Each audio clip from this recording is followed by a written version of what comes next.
Hey everyone, it's the immortal John Hancock here, humble, and I'm here today to talk to you about my game collection. But I'm going to hand it over to Dominic because, well, he's he's a little bit late in talking about my game collection Plan D update. So we've got a couple of the things to talk about instead. We'll maybe just really just go through this. Oh, got that frog in my throat out of it. Oh my god. Um, yeah. So basically, I was late to the party with the Lady Decade thing, and when she did the "It's Time for a Change" moving on video, and so I've got an itchy ear, and so yeah, there's no point going through this video because people will have seen it already. So this is Plan D collection update where he basically waffles this, that, and the other. And he's basically sold his games to the Embracer Group. So all those games which we knew would happen, all those games. Well, not that you, because I imagine everyone subscribed to my channel is a sensible person. Anybody who's actually donated games to his museum, well, I've done videos before about him, and it's obvious that he was just he was selling them off at swap meets, just making money off them. And now he's basically sold, I think it's 60% of his entire collection off to the Embracer Group. But they'll go to an archive place in Sweden. So there's no museum, and they'll go to a place in Sweden, and it's a place where it's actually underground. I did see Not So Radical Rick's video where he's talking about it, and there's basically the video. The sort of the what you can see from the Embracer Group looks like the old sort of Doomsday project that the BBC had in the 80s, where you sort of have a step around a building in sort of Google Maps style, so it's kind of like Google Maps, and just see what there is to see around everything it shows you in there. But you sort of had a step round the museum with that, but just a step round. It's like a step round a big library. But you can really seem to sort of click on individual items, though. So unlike the Doomsday book, the Doomsday project, where you could sort of click on things and bring them to the screen, bring them close up, like a sort of click adventure game. The Embracer Group page was not like that. So you can't see them, you can't visit them in person because you can't just walk up and go and see them. Apparently, only rich people could do that, or maybe you have to be plan way in advance for that kind of thing. But again, even then, they're in Sweden, so they're bloody miles away from most of us. And the whole thing is just a big fucking scam, basically. And any games that have been donated to him, he's sold. So he's just a fucking scam, basically. But I'll have a look at the comments on this video instead of going through the video. I did think of doing part of it, but instead, what we've got is Peter Griffin here, who's goes by the name of DJ Switch PDX. Now, if I was to say he's a stupid fat fuck, you might say, "Oh, Dominic, that's not very nice." But at the same time, we've got here say some comments. There's only 1.5 views on this video, and only 9 comments. That's very odd. One guy says, some might ask why did he not sell his most expensive games and hardware for his children's college fund or retirement. This is clearly a massive addition to the gaming history preservation and shows where his heart is with his collecting was and always is something. I said he did sell them. He did sell them. So his children will profit from them. Well, John Hancock has always been one of those guys I enjoy listening to. Really cool to see you talking with him. I said he's a scammer. Here's John Hancock. Hello, Hancock. Thanks for hanging me on. I enjoyed talking to you. I said John Hancock is a scammer who sells games. He was donated. You sucker. And so there's other comments on here, which I've not replied to. But you won't see my comments on here because Mr. Fatfuck has blocked me. So he's done the hide user from channel, which means no one can see my comments. So, Oklahoma, yeah. Feeling so sorry for John. This is the second part of the interview because it's two halves. Feeling so sorry for John. You're a strong and decent guy, John. Fingers crossed for everything. Greetings from Poland. I said, John Hancock sold donated games. He's a scammer. Duh. So I made all these comments, but I made them fairly quickly. But, you know, Mr. Fat Shit there has just gone and hidden them from view for anybody. So I brought up the URLs in a browser I wasn't logged on. And, yeah, it was, you can't see them. So the only way you can see them is where I've shown you them there. But so we just go back to John Hancock's thing. Yeah, the only good thing about all this is that his wife's in good health. You could say, I know that you're going to say, Dom, you're a very what's the word? You're a cynical old Hector, which comes from Hector's House, which is like a '60s kids cartoon. I think it was Hector's House. I could look it up, but it was around that time. It was certainly before my time being shown on TV. I could be a cynical old Hector by saying, you know, she's now well. Was there anything wrong with her to begin with? No, you might say I'm a cynical old Hector because I've mentioned Mark Palladou scammed me. You know, I've mentioned it now from time to time on my channel. And if you go to my website, DVD Fever, you'll see it on there. Or just look up Mark Pollard.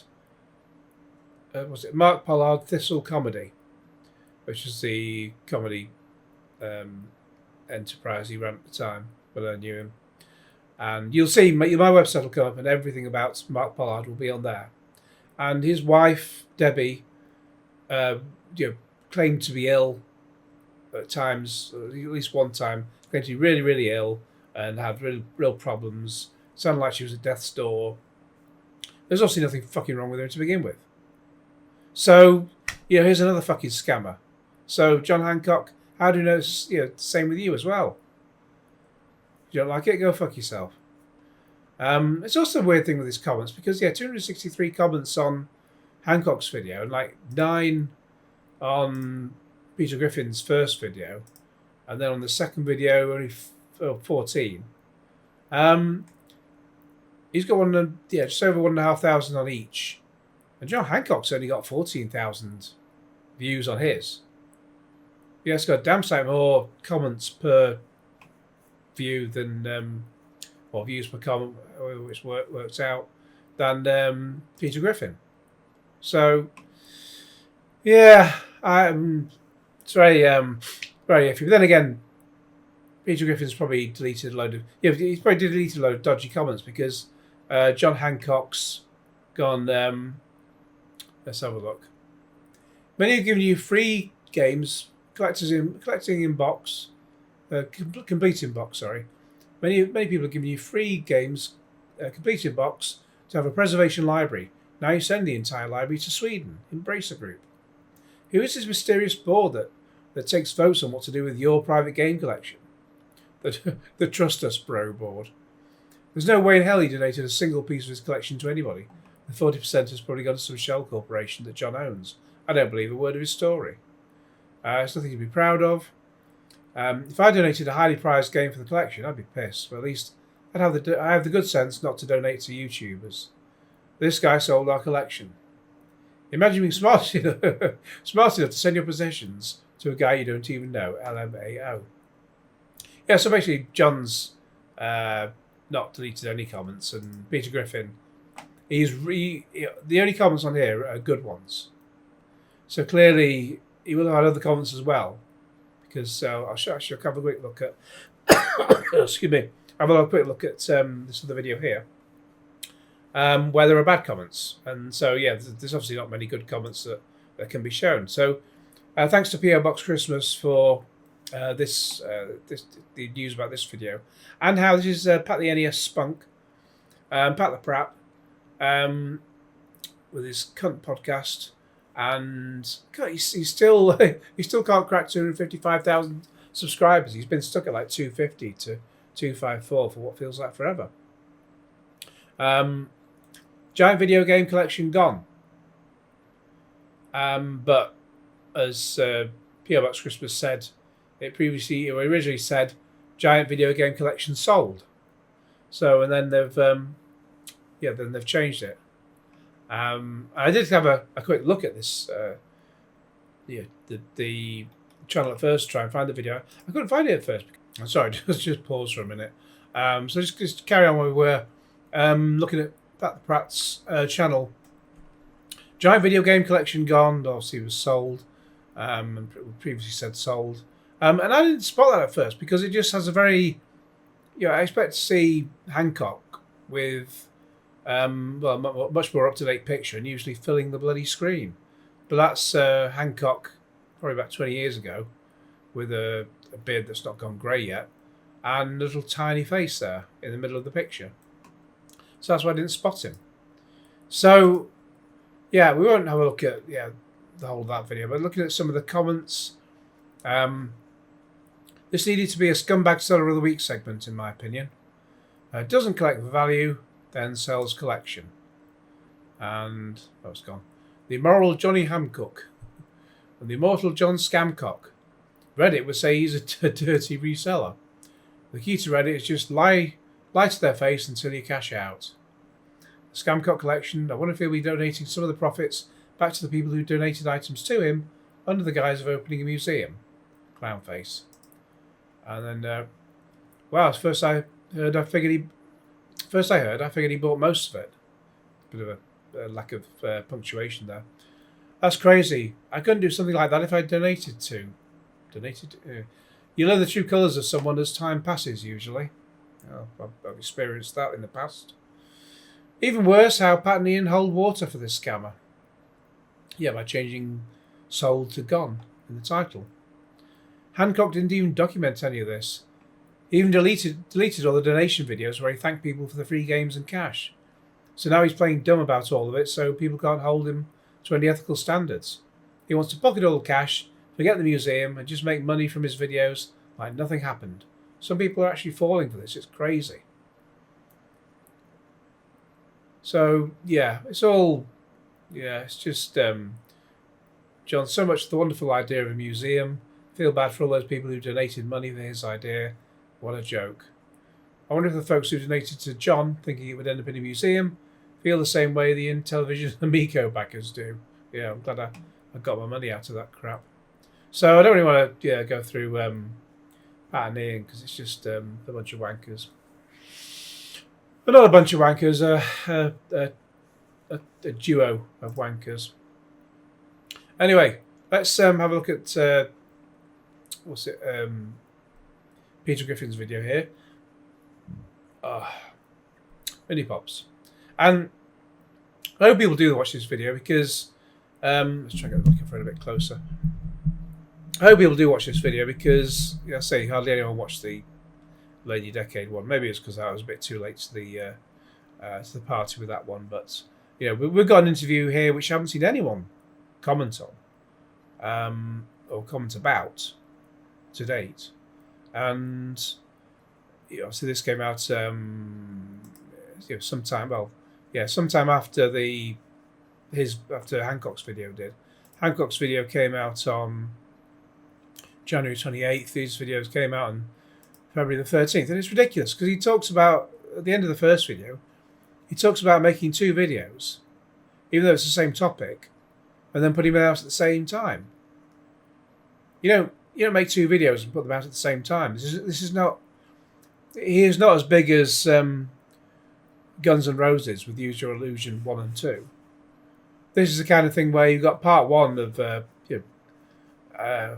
Wicked part one or whatever, and then Wicked for shit as part two.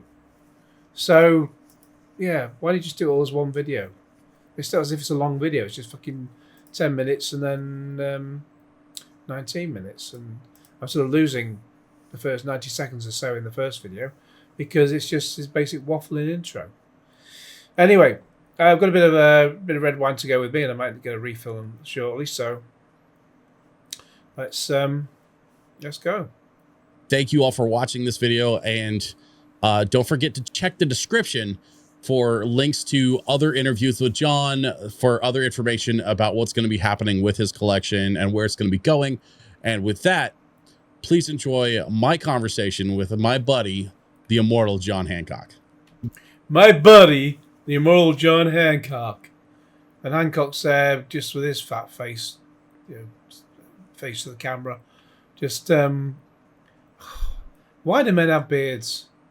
At least, Peter Griffin doesn't got a beard, but you have a beard and then you get older and you don't trim your eyebrows and it all sends to a right fucking mess. But, the money he's got for all these games that he sold, the games people have given him, and then he's just sold them, and he can't be bothered to get a proper fucking beard trim or eyebrow trim or whatever. Crazy. You have spent so many years collecting all of these games. You've got so many complete gaming systems. You have unarguably one of the biggest private video game collections you have. Look at that face. Unarguably one of the Hoyuk. biggest private video game collections in the world. And I have one made. Look at it. I mean, I think I've said this before. I mean, look at it. Look at all that stuff up sort of at the top that's all in sealed boxes. That how many copies of the same games you got here? Video cart 11 or something, or maybe it's just 7, 8, 9 different video carts. But it's all unless it's just in protector boxes. Kind of looks like it's all sealed, but it's probably protector boxes. But you stack it all up, and it reminds me, when I was a kid, and I was kind of thinking that, I wish I had. When I was younger, so much younger than today, and I kind of wish that I had the whole back bedroom set up with all the classic consoles of the 80s and the 90s, and all the games, and you could just play anything anytime, and I could do that now with emulators. Then again, you could download 1,000 games, and then you spend the first hour thinking, right, what the hell do I play first? I have enough time trying to just get through a load of PSP games because they're some of the best. And then you sort of realise that it'd be a complete waste of time having all that stuff because there's only me to look at it, and it would just be too much, and then you'd just be like, it's more of a hindrance than a positive. But it's all the world to John. Oh, until he sells it, obviously. Major question that I have to ask before we go any further. Yeah. Can I borrow a copy of X-Men for the Genesis? Borrow it? Well, special effects he's thrown in. Make the first 30 seconds of your video worth, stop people clicking away. Beyond that, it doesn't really matter because people will be generally with you for the rest of the video or most of it. It's the first 30 seconds where you have to hook people in, and he just sort of throws his shit in about how far are we in? Just over 2 minutes in. Just unnecessary. I mean, I'd love to let you borrow it, but that's no longer my copy of X-Men. But in seriousness, man, like you made an announcement that you figured out what's finally going to happen with your collection. You said about 60% is going to go one place, 40% is going to go another. Let's start with the 60%. You mentioned in your video the name of the organization. Who is it again? 60% is going to Embracer Games Archive. Embracer Games, where no one will ever see it again. That's part of Embracer Group. And so what Embracer Games Archive is kind of a pet project of theirs. And so what they've done in a quick time is they're a huge game company. So they publish, they have several studios, but this is kind of a pet project of theirs. And essentially it's an archive. So it's like, and you'll make lots of money out of it. Like 100-year archive. And they 100-year archives. He said in his other video, well, his video talking about all this, it's they have a 100-year plan to deal with his archive. Yeah, probably put it in landfill. Just 100 years. Who has a 100-year plan? There's not a single person there working there today He'll certainly be, we'll still be alive in 100 years, never mind working there. John Hancock won't be alive. Peter Griffin there won't be alive. I won't be alive. I'm trying to see if I can stay immortal forever. Unlike immortal John Hancock. Yeah, that's it. Immortal John Hancock in 100 years' time will be dead. I'm on the day that happens, I'm going to the Trade Descriptions Act to report him. But 100-year plan, no one's got a 100-year plan. Bullshit. Want to have the biggest game collection in the world.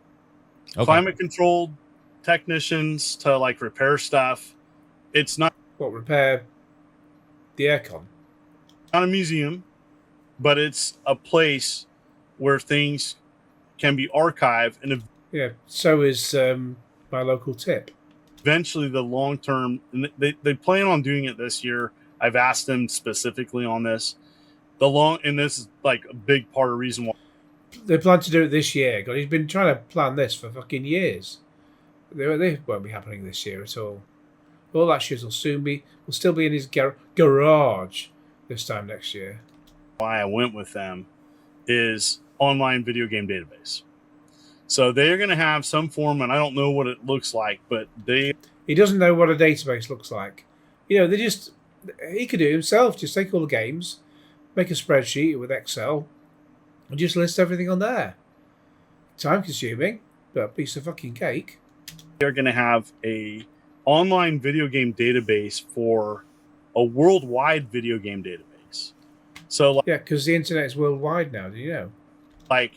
There's places like RF Generation that have been around forever, but there's no pictures. Right. There's no you can look up and say, hey. I'm sure you could Google a fucking picture. But he's trying to make it sound like he's going to sell all his shit to Sweden in order for it to be validated online by somebody taking a picture. These are all the games that came out for Sega Genesis in the US in this year, you can organize it. I don't know, search function. Yeah, database. He doesn't know about search function of a database. Does he not use Google? I don't know details, but I've sold all my stuff for a large amount of money, which I won't tell you, but I don't know all the details. They already have 80,000 games. But are they them? Let me hang on Embracer Group for a second. So, where are they based out of? Where are they based? Not where are they based out of. That's you fail English. That's impossible. That's impossible. Sweden. I can look it up. But, so you're Sweden. I could look it up. He says, even though he knows. 2/3 of your collection is going to go across the world. Yes. So 3/5, not 2/3. At some point, you have to pack up 60% of your entire 37 complete. Yeah, 60%. He has to, because he sold them 60% of his collection. That means he does have to pack up 60% of his collection. It's confusing, I know, isn't it? Console collections. That's 36, but they're not getting 36. Right. They're getting 60% of that. You're gonna have to pack up what individually, one game at a time, or how's that gonna work? So you just shove it all in a box like vintage cash cow and let them deal with the shit on the other side. For the last 3 years, hang on. I just spotted in the background. John Hancock's got a sort of cartoony picture of himself. What a fucking narcissist. It's the kind of thing that Jeremy Vine would do. I've worked on having a better database of what exactly do I have. And the challenge that I've faced with my collection in particular is lying, but not making it look like I'm lying. I've had companies that worked on game databases. They wanted me to essentially work for them for free. Hey, check out our database. And I'm like, no. Well, the museum, you wouldn't have made any money from it, would you?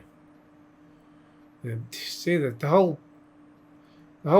setup was to just make money off normal people. I'm like, no, that's too much work, and what your database includes doesn't include everything. So I've decided to go kind of the Google Picture route, the Google Drive picture route, and stop it. Just inventory my own stuff with pictures. Okay. So for the last year and a half, I started taking apart individual games with pictures and creating my own database, like my own documentation. So you could have done this at home and not sold it to Sweden. Part of that is what's great about it. So what's great about this is that I can pull something up on my phone, and I can see the condition of a game, and I know it's my game, and I know that I have a dog-eared manual, or I have a rental sticker, which I love keeping those on. Right. In general, my collection is just about 8 out of 10. So Embracer was really particular on what they were looking for. It's important to note that they don't do sealed games because they're going to be wanting to see the manual of the game. They share these with people in the game industry and education in person. But yeah, they don't really, because they'll just be locked in their vault underground where no one could get into it. So they do open it up to a small group of people that can visit them. Rich people who pay them a lot of money. In Sweden, the video game industry and education. I don't know how that appointment works, but it's not private. But the game database is going to be public, and so you mean to tell me you have personally collected nearly 50 years worth of video game history in your garage, and they're not all 9s and 10s? Garage? Well, if it's been in his garage all that time, it'd be fucking stinky. No, just aren't, because some of the stuff is just really hard to get. But I'm kind of an 8 out of 10 collector. If I'm being honest, sure, I have stuff that's sealed, but I have stuff that's I don't know. I'll pull Cubert here. That's Star Wars. It's like Star Wars. This is Star Wars for ColecoVision. Yeah, which they're getting. Okay. ColecoVision or ColecoVision? Let's call the whole thing off. Oh, they? And then it's got, what's cool is it's got the Sears price sticker on the back. Oh wow. $14.99. That's wild, man. So I just think new video games used to be $15, kids. I wonder how much you're selling it for. Well, during the crash, everything was cheap. It's everybody was competing with one another. So yeah, a new game was anywhere from $5 to $20. The games now, they're all $80 for the standard edition, and that's if you don't want the collectors or something, which is usually well north of 80. Mm-hmm. So it's just wild to think about a time when brand new video games cost $15-$20, and I mean, but so you have 60% going to Sweden. The other 40% you said was going to the Midwest. What's the organization in the Midwest that you're working with for the other 40%? So the 40% going to the Midwest is a straight donation. Okay. And for lots of money. And that is an awesome connection. So I met Guys, Games, and Beer. Okay. And they're kind of... You donated all your stuff to Guys, Games, and Beer, who have 630 subscribers. So won't you even have a monetized channel? I mean, okay, I think it's now 500 subscribers, isn't it? Guys, Games, and Beer. Well, they can't even manage a comma between Guys and Games. So, oh God, it's just a joke, isn't it? It's no way is that a sensible channel that he's giving all his money to, or his games to. No way did he. Was it? We came, we played, we drank. The Guys, Games, and Beer show. What a pile of shit. There's no way that's he's just giving them all that stuff for free. A subgroup that works with Midwest Gaming Classic, but they're kind of their own thing. Okay. And what they do is they set up at game conventions and have crazy setups. So Do you remember Gerald with his like Steel Battalion setup? Sure, in Portland. They kind of do that. Okay. I wonder if that's the thing I'm thinking of. Steel Battalion was the I'm not sure it is. There's like an Xbox, a big controller, which is a absolutely massive controller with like 2 joysticks. It spans an entire desk, and it's got 1 billion buttons on it, and a joystick either side, and it's just massive. And I tried playing it once at a Games Expo. Absolutely died on my ass, but it's quite fun. But yeah, I wouldn't want it. I wouldn't want to buy one. I wouldn't get the use out of it. But I think that's Steel Battalion he's talking about. It might be something different. They took a Vectrex and they made like a full arcade cabinet. They've restored things. I would love a Vectrex if they if it was the original and it worked perfectly fine. There was a recent-ish Kickstarter, but then I missed the early bird on it because by the time I knew about the thing had gone live, and by the time it went live, the regular one that was available did seem a little bit steep. So yeah, maybe I'll wait until they get launched and then see if they drop in price for a bit. I can wait. So they're like a group, like a ragtag group of like collectors, enthusiasts, engineers, people that can team, Bums. People that just they love like the live in person game setup. They have a podcast. Yeah. Every fucker's got a fucking podcast. God, I mean, imagine just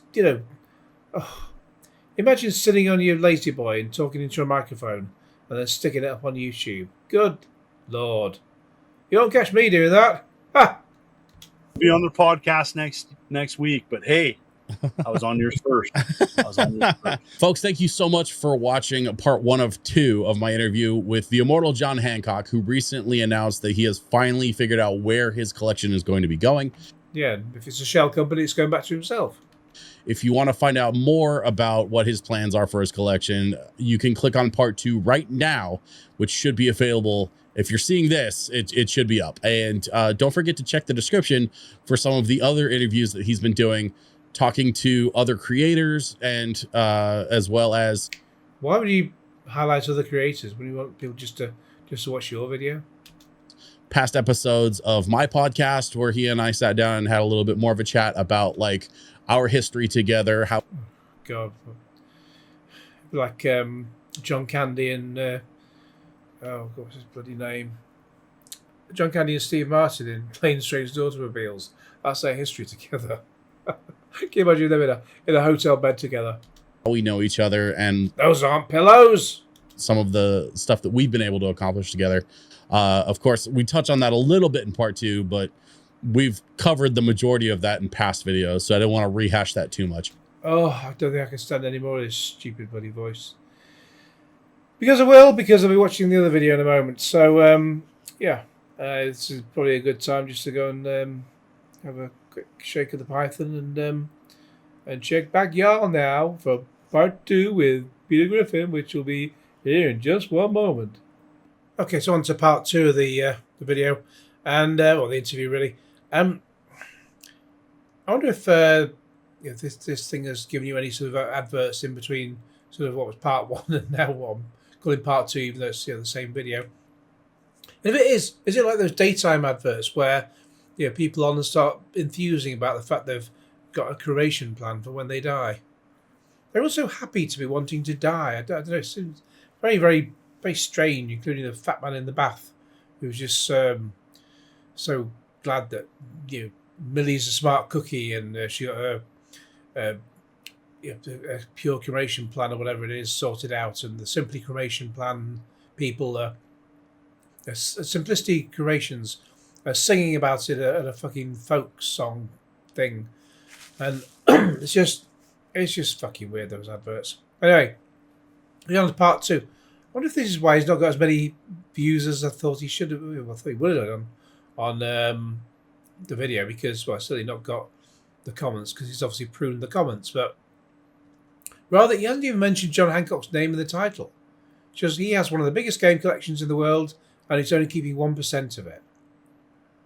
It's fucking obscure. Anyway, let's get to it. Man number 2, my friend, the immortal John Hancock. So we're just half a minute into this video. So let's go. So you and I have been kind of keeping in touch. You know, you were on my podcast a couple times 2 years ago. And then last year you and I were staying in touch a little bit off and on. I ended up actually building a computer for you, which seems like it's working. Fucking hell, I hope he got paid for it. But he bloody didn't. He's a fucking scammer. Working out for you. I'm glad. Working great. Looking out for you. So Joe Hancock can't even build his own computer. I mean, I can't, but then I'm not running a 100,000 subscriber channel. Anytime I could build a computer that doesn't come back to me, I count that as a win. But, you know, you were kind of... It's a bit fucking dull, isn't it? Just go... Oh. Telling... Because of the cursor, because of the mouse cursor on the bloody volume thing next time, that it thinks that's what I want it to go back. Let's just... But... That's fucking dull, that. I don't know what card that is. I've got a 7900 XTX in mine, but it's just pure red all the time. Doesn't even change. That's rubbish. You know, you were kind of telling me, we were chatting last week, and you were kind of telling me, hey, I got a video coming out. We finally made a decision on the collection, because I know you've been talking about this for years, man, like years and years. You know, if folks want to check out the podcast episodes that you and I did, they're still up on my YouTube channel. But we talked about in those, God, what a Muppet. Yeah. John Hancock's got his own Muppet. Oh, good God. About, you know, you and I have raised over $100,000 for charity together. Yeah. Oh, did it really go to charity? Did it really? We've worked together at the Portland Retro Gaming Expo for years. We've worked together, you know, at Callous Gamers for Kids. And then there's no point at which you realise he's a fucking scammer. You're in on it, aren't you? I mean, I remember like going to dinner with you like a decade ago, and it was like after Cowlitz one year, and you invited me to dinner with like you. After a while, Cowlitz. And I think Metal Jesus was there, and I think John Riggs was there. Fucking hell, Metal Jesus rocks. So, Peter Griffin, you ingratiate yourselves with all the scammers. It was the dinner. And Corey was there, and I think is Corey the one who was married to Kelsey, and then the hot one, then they got divorced. I think oh God, who else was there? I think Kinsey. I think Kinsey came through and was hanging. Kinsey, the one who broke Metal Jesus Rocks GameCube, and then he blamed it on the adapter thing that he stuck in the back of the GameCube. Yet it was Kinsey's fat ass that broke the GameCube. Hanging out that year too. But yeah, just a bunch of people were at this dinner, and like you invited me to come along, and I was sitting there just being like, I have no business at this table. This table is crazy. All the talent and all the incredible collectors and all the incredible personalities at this table. And we're all just like, you know, hanging out and enjoying some food together after a successful charity event that we did together. And I remember asking you, like, hey man, like, what do I got to do to like work on my YouTube channel? Because I don't have a sick gaming, like I don't have a sick video game collection, which is like... Sick means you're ill. Not, oh man, it's sick. It's the kind of thing 5-year-olds say to mean it's good. You know, so I don't have that authority as a collector to lean on for being able to build a channel. And funny enough, like here we are in 2025, like you are still supporting me every step of the way, man. Doesn't even know what fucking year it is. Like you've been incredibly helpful and incredibly generous with your time from my point of view. And always there, always happy to help. So I mean, I gotta always happy to scam. I gotta wrap this up by saying, like, dude, like you donating a very sizable chunk of your he's not your collection and you know, proving to the world, doing what you said you were gonna do. Fuck, it isn't. He's a cunt. Making this stuff available for people in the public to be able to enjoy it and see it and and cherish it for years. Is John's chair on fire? Because Peter Griffin's blowing smoke up his arse. Long after you're gone. Like, that's what you always wanted to do, man. And I'm so proud to call you a friend, and I'm so proud that you're able to like accomplish. Take his dick out your fucking mouth. This thing that you set out to do so long ago, man. Like, congratulations.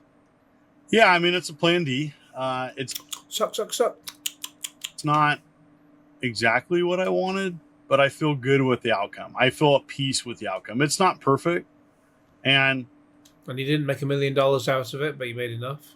Then not one decision is going to be appease everybody. So if I would have went with plan A, there wouldn't be an online aspect of it, and then people would have to visit it in one location. So this is why, I guess that would have been the sort of museum proper, as it were.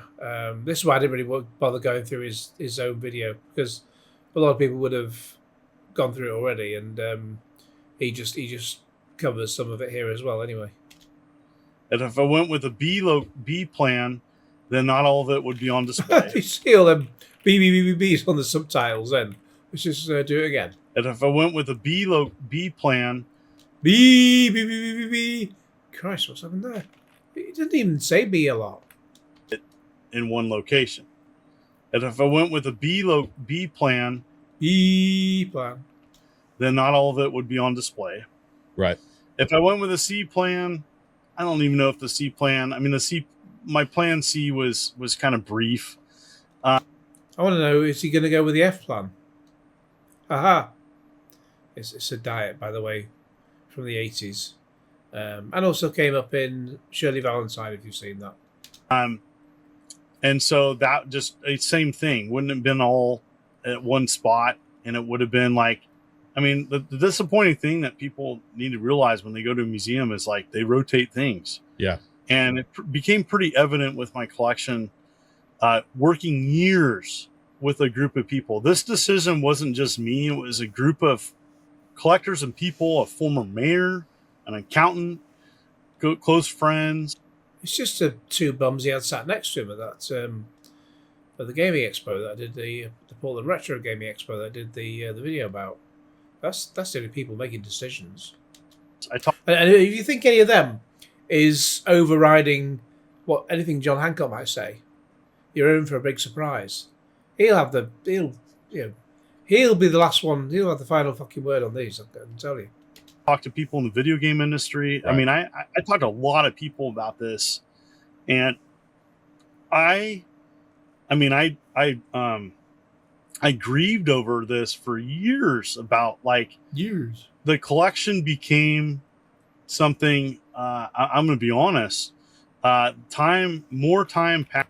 Some stupid face in there again. Thing. Hang on. Oh God. Like, the collection became. Go do a little bit by bit by bit. By bit. Something. Come on. Be John Hancock.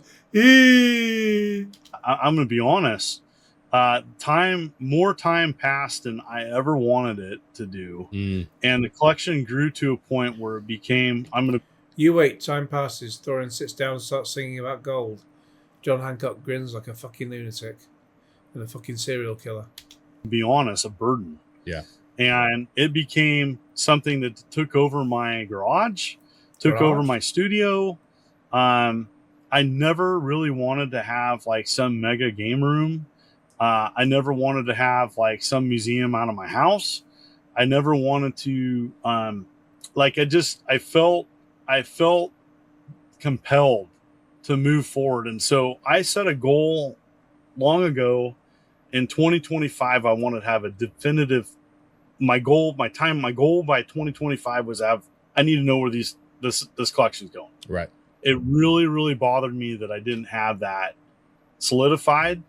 After trying, and then finally, I had one company just kept pursuing and contacting me, and they're the one, kind of the one of two places that was like, no, we actually want your homebrew, we want your Pong, we want your prototypes, we want that.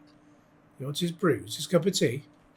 All of it. Love that. Yeah. And that's Embracer. And so that was a big reason why I went with them. And then the other, but then like, I know that like, that's not in the United States, and that's like a compromise. So the other 40%, which is a straight donation to Guys, Games, and Beer. Guys, Games and Beer. You haven't donated 40% of your collection to a channel with 600 subscribers, that's for sure. It's going to be awesome because that's going to be Midwest. So Midwest Gaming Classic might do something. They might do something, and it's not going to be at this year's event. So they're going to be coming after that to gather what I'm donating to them. Yeah. So that would be like next year, but I don't, I said, we'll figure something out. Just like, hey, here's a straight donation. Do something cool with it. We've already figured it out. You give them the games and they give you a lot of money for it. Here you go. Here's a list of all the stuff. Yeah. Have fun, But then they're going to take it to shows and like, my complete TurboGrafx set, TurboGrafx CD. They're going to take all your collection to. They're going to fucking sell it on eBay. All my MVS cards, my Super Nintendo set. That's It's awesome. not all bought, but that's my Dreamcast set, my Sega Master System set. Did you say it's not all bought? Oh, it's not all boxed. Oh. But that's my Dreamcast set, my Sega Master System set. You gave away all your Dreamcast games. Bullshit. You sold them. That's like some of the bigger. All my Vectrex stuff, Yeah. minus a few things. You did not give away all your Vectrex stuff for free. Bullshit. Now, it doesn't include like 6th and 7th generation. I mostly all this my collection. What I consider is like part of the collection is mostly complete sets. There's other 6th and 7th generation stuff, and I got a different place for that. But this is mostly that, and that's a lot. Oh, all my Atari ST stuff, a bunch of computer stuff, VIC-20, Commodore. Oh, Atari ST stuff. I kind of regret I had a load of Atari ST stuff, and I bought a Atari ST in '88, I think, with money I got from like not the paper round, but I was doing some gardening for neighbours, and I must have had some money from somewhere else as well. And I bought that in '88, I think, and by 1999 or thereabouts, was it 2000? No, I think the last time I used it was 1999, and I still had it in 2009, and I'd not used it in ages. And then, kind of stupidly, I just threw it all out with the trash, and I kind of regret doing that. But I probably, if I thought about it, I would have sold it on eBay. But hey ho, there we go. As Douglas Adams said, you live and learn. Well, at any rate, you live. All that, right? All my Commodore VIC-20 stuff, my Amiga CD32, all that computer stuff, they're gonna take. So, just for folks at home that are keeping score, and I assume a lot of the folks watching this video are probably people that have already subscribed to your channel, but maybe not everybody. If I've got this right, it seems like in the last year, your wife has beat cancer, and now this year she gets her house back. It seems like everything's coming up, Mrs. Hancock, for 20. So yeah, I mean, everything's coming up, Millhouse. She beat it a couple years back. So I found out about Plan A falling through at the same. She beat it a couple of years ago, and yet you've only just told us now that she's beat it. Time she was going through chemo, right? And that was rough. That was rough. And then, like there was a lull of just like, and I'm going to be honest on your podcast. Doctors are giving her 10 years, good years. Yeah, we talked about that a little bit on the show. I remember that. Yeah, I remember. Do they really give you 10 years? If you have cancer, they really give you a 10-year diagnosis. 10 years, good years. So that might be 10 years plus 10 crap years. Do you really get a 10-year, 10 to 15, 20-year cancer diagnosis? I don't think so. But that was, yeah. And I think it's important to mention that because that definitely motivated me to like Father Time is not on my side. Now, she Right. could beat the odds, and Old Father Time is not on his side, even though he's supposed to be immortal. be cancer-free her whole life. And I'm a realist, and I don't think like that. Right. I just don't. I'm like, oh, well, 2 years have passed, so now we may have 8 years together that are good. The thing with ovarian cancer is, and I don't want, I'm okay with talking about this, but like, it sometimes comes back and it's not a good outcome sometimes. And so I don't want to think that, Right. but I have to plan for the worst. And so all this discussion is like, I need to have time with my wife, and I don't want to think about the games in my house. Yeah. And so I feel great about this because now the packing and all that is going to be fun. I'm going to document some of it. I don't know if I'm going to post all of it, but I'll post some things possibly. So Sure. like it's going to be fun. I'll definitely show the game room after everything's gone. Yeah, which we that's need that. I thought it was just his garage where everything was. So after, we'll probably just be actually with a car inside it for a change. Before and after. Yeah. But it's ugly right now. It's just you've seen it. I mean, it's not how I ever would want to have it. And I'm excited to finally get my space back. When I came to visit you last year and drop off your computer, I did bring a camera with me. I never got a chance to make the video I wanted to make about building your computer and about checking out your gaming collection. But I did get some B-roll and just a couple of shots of like your converted garage with all the shelves of stuff. And dude, like that gaming collection was just so incredibly sick. Like you just everywhere you look, there's just a You're a grown adult and using the word sick. Get a whole fucking grip on yourself. box sticking out with something I haven't seen in 30 years, and so yeah, it's absolutely wild that you finally managed to accomplish this. And dude, I'm so stoked for you, man. Like, and you're indoors, so why have you got a baseball cap on indoors? It's not going to rain, is it? I'm glad that you're happy, you're at peace with everything, that you're finally going to be He had Windy Pops. moving on, from this massive collection that you've put together over the years. One more thing I want to ask you about before we go. Yeah, I got time. Which I watched your video. I watched our friend Brett Weiss did a video where he talked about you. Brett Weiss, Wet Rice. Your video with the announcement and whatnot. But I haven't seen anybody talk about what you're keeping. So give us the scoop, man. You mentioned that you're going to keep like about 1% or so of your collection. What's going to be in that 1%? What did you decide you can't let go of?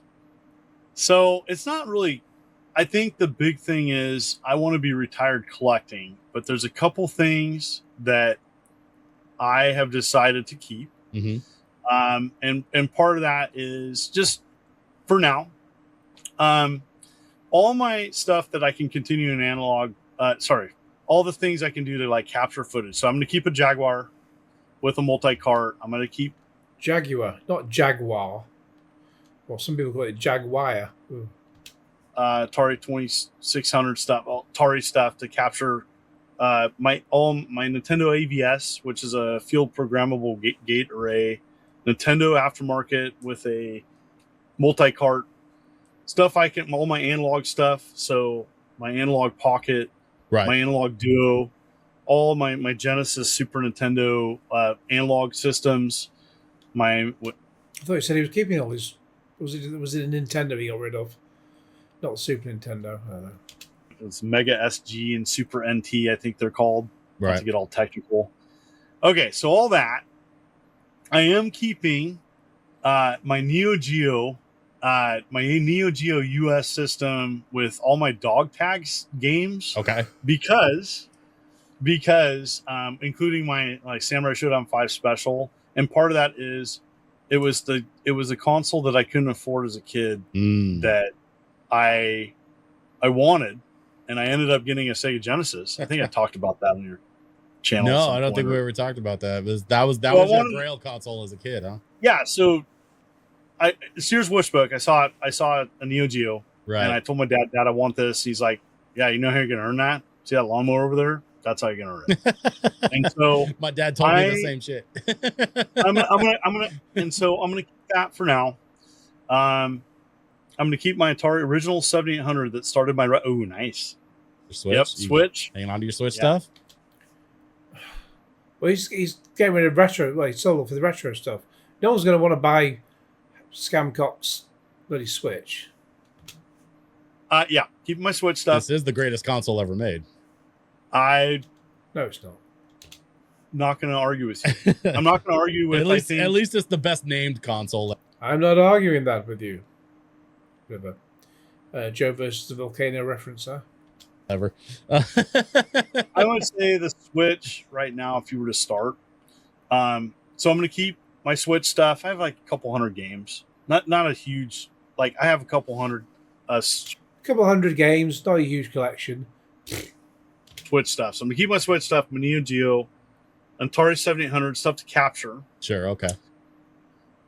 Very few original games. Like I think I'm going to keep the game from my rental store as a kid. It was this Master System game. I'm going to keep that. And just some other things. I mean, not even my own published homebrew stuff. Like I'm not even keeping that. Like, so there's very few. I don't want to have as if you won't have a copy of each of those to hand. Room of games. I don't want a wall games. Yeah. I may want a shelf of games or boxes of stuff that I can just pull out and like use or play. My goal is to have like a game area in my garage again that I can actually play games and not just do it for a YouTube video. No way. I know, but it's like I've had to like fight the collecting urge because if I don't want to be here again. Right. Because it's like it becomes I don't want a burden. Now, with that being said, I want a couple adding to that. I have some like original Star Wars figures. I'd like to display that in just a display case. Okay. One case. Yeah. Not a wall or shelf. Some ships, some original Gen 1 Transformer stuff. But that's it. But that's like, and then movie posters. Sure. So like Jim Cotta. I have Mega Force poster. I got some like terrible 80s movies. I want to get some VHS tapes. I want to just like have a fun nerd cave. But not freak out and like be this like crazy game collection. It's just I've got some VHS tapes. I will have some from back in the day, but I could have made a video about this. Just I never did. Could still make it. I just found a load on the just outside the house during the lockdowns in 2020. I just went for a walk one day, past the house that just had a box that said "Please take," and I had a look inside. And it had like a load of VHS tapes and good quality as well, including some widescreen ones like Pulp Fiction. So anyway, so I'd go on a walk each day, and I still do. And but at that point, I was just like, I was sort of half the distance in between. The walk is about 45 minutes, and I was halfway along in the walk. And so whichever way I went to, it would take me just as long to get back home. And all the way home, I was thinking, please nobody take them. Please nobody take them. And then as soon as I got home, I got in my car and drove back round. And no one had taken them. Nobody wants VHS tapes, apart from me. And I picked them all up. And I still didn't get around to making a video about it. If you're interested in that video, the VHS video, then let me know. It's like more of a normie game room. So your dream then is the nerd cave that the rest of us have, just without the burden of all the boxes of stuff in the way. Yeah. I mean, I see these amazing nerd caves, and it's just like I want that. Yeah. And everybody looks at my game room and say, "I wish I had that." And I got the fun. I got the fun out of my collecting journey of like collecting anything and completing multiple sets. Sure. I got it out of my system. I'm good. It's kind of like your favorite place to eat, right, and you ate it, and I ate it for 30 years. I'm good. I'm good. I have all those memories and like, having it on display at Portland a little bit at a time. Yeah. The people I met. I'm good. Can I make a Sure. recommendation for one game that you might Sure. want to hang on to? If you're going to send all of that stuff overseas to Sweden, Embracer. For lots of money. Hang on to one copy of X-Men for the Sega Genesis, because I really want to borrow X-Men for the Sega Genesis. He's already told you he sold it, dickhead. Yeah, I mean, it's funny how one thing Why just buy it yourself? Fucking hell. the other thing I'm keeping, and this is kind of cool. So I had like a arcade 1-up, and I converted it with an Intech converter to play Genesis games. Oh, And wow. What's That's cool cool. about it is it takes a multi-cart still. It's compatible with an older multi-cart. Multi-card.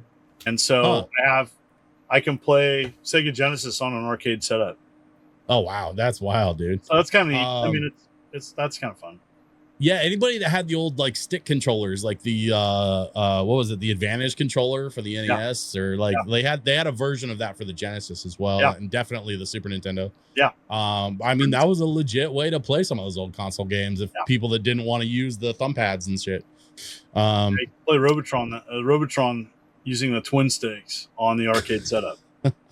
Man, that's crazy. That's going to do it for this one, folks. I will definitely have John on the channel again in the future. But in the meantime, this was a recent announcement, and so it was just too good to pass up. I had to make a couple of quick videos about it. We could have just made one video. So there we have it. It's just kind of the interview ended very unceremoniously there. Kind of, it was just they were chatting and then it just kind of stopped. Let's just check the very end of the video. Stick controllers, like the what was it, the Advantage controller for the NES, or like they had a version of that for the Genesis as well, and definitely the Super Nintendo. I mean, that was a legit way to play some of those old console That was legit games if people that didn't want to use the thumb pads and shit. Use the thumb pads and go for a shit. The Robotron using the twin sticks on the arcade setup. Man, that's crazy. That's going to do it for this. Yeah, it's just how we ended it. So, yeah, very weird. So, in reality, he sold 60% to Embracer and he sold 40% elsewhere, into based on someone else's comment, to Shell Company. So, let's see what the comments are on this video. So happy to hear the Neo Geo will stick around. Tremendous amount of respect for Mr. Hancock. Yeah, I've looked at that one already. Jim Carter. I'm really happy for John. Thanks for hosting this conversation. Blah, blah, blah, blah, blah. I appreciate the update and candor. Glad it's out of his way with it so he can be with his family. Pray they have many more years together. Praying will do no such thing whatsoever. Religion is bunkum. I met him at Cowlitz Gamers for Kids one year. Enjoyed chatting with him for a few beers. I was sad when they didn't have it the next year. Probably because they didn't want him back. Thanks for having me on the channel. So, yeah, there we go. La-di-da-di-da. So let me know your thoughts in the comments below about Mr. Scamcock. In the meantime, please like this video, share it with your friends, subscribe if you haven't already, click on the bell for all notifications, and... Bye! Have a beautiful time!